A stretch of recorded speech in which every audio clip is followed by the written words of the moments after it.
Karakteristik perjuangan bangsa Indonesia melawan kolonialisme setelah tahun 1908. Sebelumnya membahas faktor pendorong lahirnya Gerakan Nasional Indonesia dan perkembangannya, mari kita terlebih dahulu melihat ciri khas perjuangan bangsa Indonesia melawan kolonialisme setelah tahun 1908. Berikut penjelasan tentang karakteristik perjuangan bangsa Indonesia melawan kolonialisme setelah tahun 1908. Dipimpin dan digerakkan kaum terpelajar.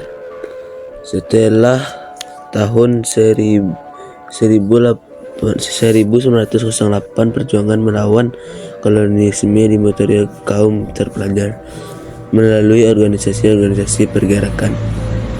Sebagian dari mereka memang berasal dari golongan bangsawan, namun mereka adalah orang-orang terdidik dan terpelajar. Munculnya kaum terpelajar pada masa ini tidak terlepas dan dari kebijakan politik etis pemerintahan Belanda. Organisasi-organisasi pergerakan tersebut memiliki karakteristik masing-masing. Ada yang bersikap kooperatif, moderat, dan ada pula yang bersikap non-kooperatif, radikal.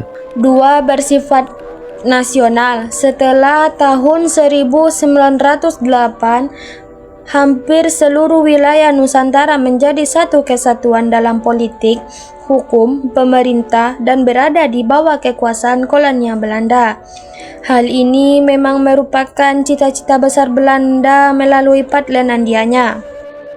Di sisi lain, keberhasilan Portlandianya itu justru mampu menyatukan rakyat Indonesia dalam satu perasaan senasib, sepenanggungan. Penderita yang dialami satu daerah tidak lagi dianggap sebagai penderita daerah itu semata, tetapi juga penderita seluruh rakyat Indonesia. Hal ini yang menumbuhkan rasa persatuan dan pada akhirnya melahirkan kesadaran sebagai satu bangsa, nation, atau kesadaran nasional. Dengan demikian, kata nasional dalam istilah kesadaran nasional mengacu pada kenyataan bahwa seluruh rakyat Indonesia bertekad untuk bersatu berjuang bersama dalam rangka membentuk satu bangsa yang besar, satu identitas, karena satu nasib itu diperkuat dengan adanya kata Indonesia untuk merujuk semua wilayah jajahan di Hindia Belanda. Kesadaran berbangsa ini tidak terlepas dari peran kaum terpelajar dan cendekiawan, salah satu faktor yang memungkinkan terjadinya hubungan antar cendekiawan dari berbagai daerah adalah pendidikan, baik di Indonesia sendiri maupun di luar negeri atau Belanda. Di tempat-tempat pendidikan, pelajar-pelajar dari berbagai daerah bertemu serta bersatu membahas nasib dan masa depan Indonesia. 3. Perjuangan menggunakan jalur organisasi. Kendati perlawanan bersenjata meletus secara sporadis, umumnya perjuangan melawan kolonialisme setelah tahun 1908 dilakukan dengan menggunakan jalur organisasi. Para tokoh perjuangan menggunakan cara-cara modern seperti diplomasi, kampanye melalui media massa atau pers, rapat akbar, dan pada tingkat yang paling ekstrim yaitu menolak bekerja sama dengan pemerintah kolonial. Gerakan yang dimotori para golongan terpelajar ini menghindari cara-cara kekerasan, kecuali dalam kasus pemberontakan PKI pada tahun 1926 sampai 1927 di Jawa dan Sumatera Barat.